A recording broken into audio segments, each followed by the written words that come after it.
Check out FlipsideGaming.com for all your gaming needs. Use the promo code HEROES to save 10% on all orders over $10.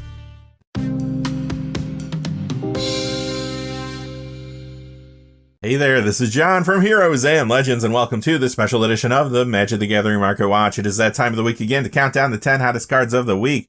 And again, there's a lot happening in the secondary market. We got some cards that are repeat cards from last week that have remained hot. We have some new things to look at too. Quickly, before we get into all the details though, just a fast reminder, if you go to FlipsideGaming.com, you can use the Heroes promo code to save 10% on orders over $10. Currently, you can pre-order Streets of New Capenna products there, but they have a whole lot of other things on their website as well. Remember, if your order's over $100 or consists only of singles, shipping will be free in the United States. Also, whenever you use the Heroes promo code, it does support the channel, which is always appreciated. So thank you, and without any further ado, let's get into it. Number 10, Ancestral Knowledge up 342 this week to 1890. That is a 22% increase. And this is a good time to let you know how we compile our top 10 every week. We're looking at two major pieces of criteria. The first is an increase in the percentage value of the cards.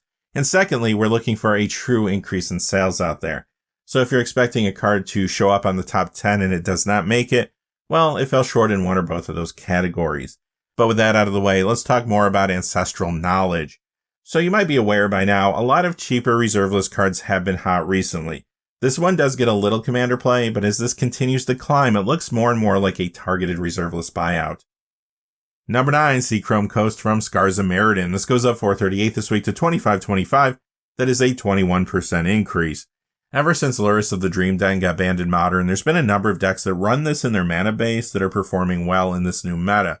Things like Hammer Time, Thopter Combo, Azorius Spirits, and more. This also occasionally shows up in the mana base of various commander decks as well. Number 8 is Bruised Tarlborsh Herder. The one from Commander 2016 is up 445 this week to 2473. That is a 22% increase. Now this copy only comes in foil. There is a Commander Legends Etched foil copy that is starting to spike now, but it's still cheaper than this one. If you're looking for a copy, you might want to look in that direction. Of course, this has been a popular partner commander for a very long time. But the reason it's hot now is because it is getting increased commander play. This is an Isshin 2 Heavens as 1 builds, and to a lesser degree, I've seen this in some Tana the Bloodsower / Yoshimaru Ever Faithful partner commander decks. Number 7 is our biggest percentage mover this week. It is Fable of the Mirror Breaker.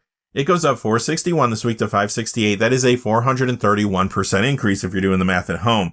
So this card is really taking off. It is seeing a lot of play and getting a lot of attention from some Magic pros. It was the topic of the Faithless Brewing podcast this week too, which may have helped get the word out about the card.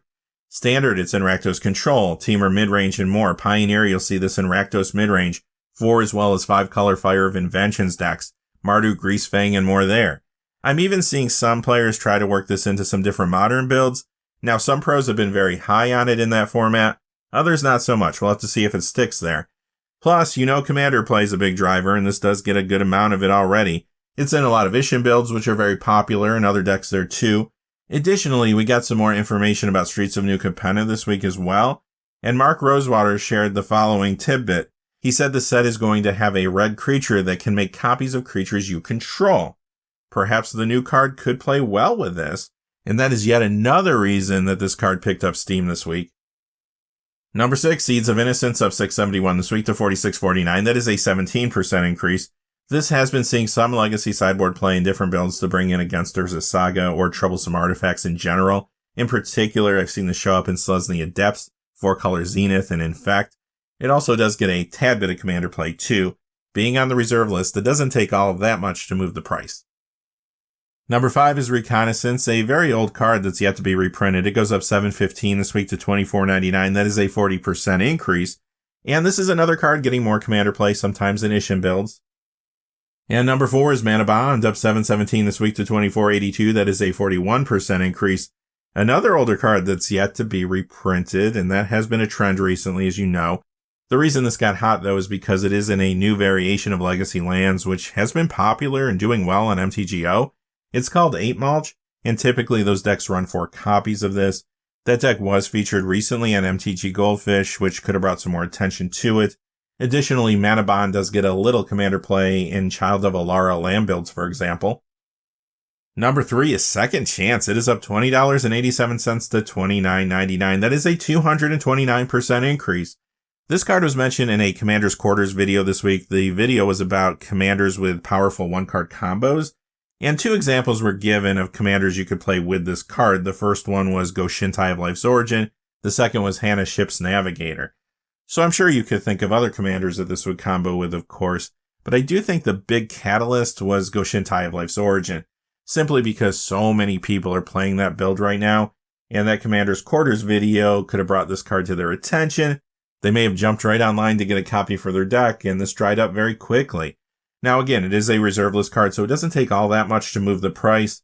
And remember, sometimes these spikes start off as organic demand, and then once people start to see the price creeping up, speculators tend to jump in too.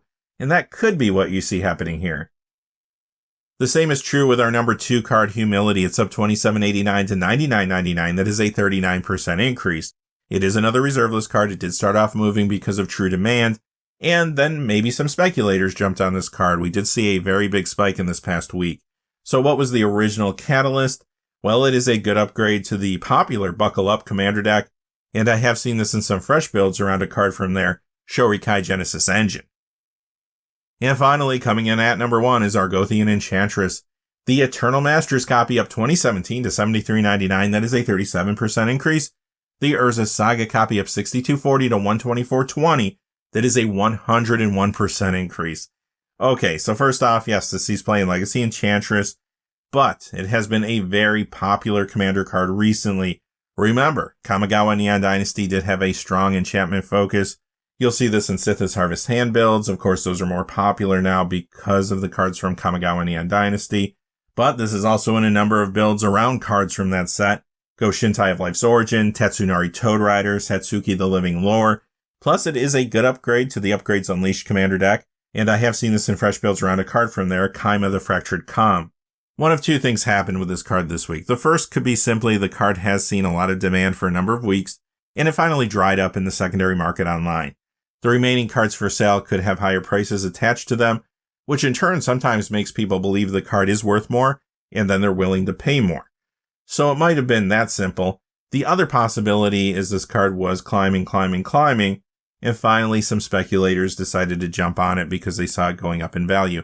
Now, this is not a reserve list card. It could get reprinted at any time, sure, but the plan for some could be, I'm going to buy some copies, try to sell them back very quickly. We'll know more in the next week or 2, depending on whether the price remains relatively stable, although I'm sure it will still retract some because this is a pretty strong spike, or if this dips back down to where it was prior to this week. Alright, that's going to do it for our top 10 hot cards of the week. Remember to join us this weekend for our regular episode of the Market Watch, where we deep dive into everything that's happening in the secondary market. Until then, though, hey, stay safe out there. Thanks for watching. Please remember to like and subscribe, and have a great day. Hey, thanks for watching. This video is made possible through the generous support of viewers like you on Patreon. Check out the description below for links to our Patreon page, as well as our Amazon affiliate store, where a small percentage of all sales will also help support the channel. Finally, if you haven't had a chance yet to subscribe, hit that subscribe button so you don't miss any of the new videos on Heroes and Legends. Talk to you again soon, and have a great day.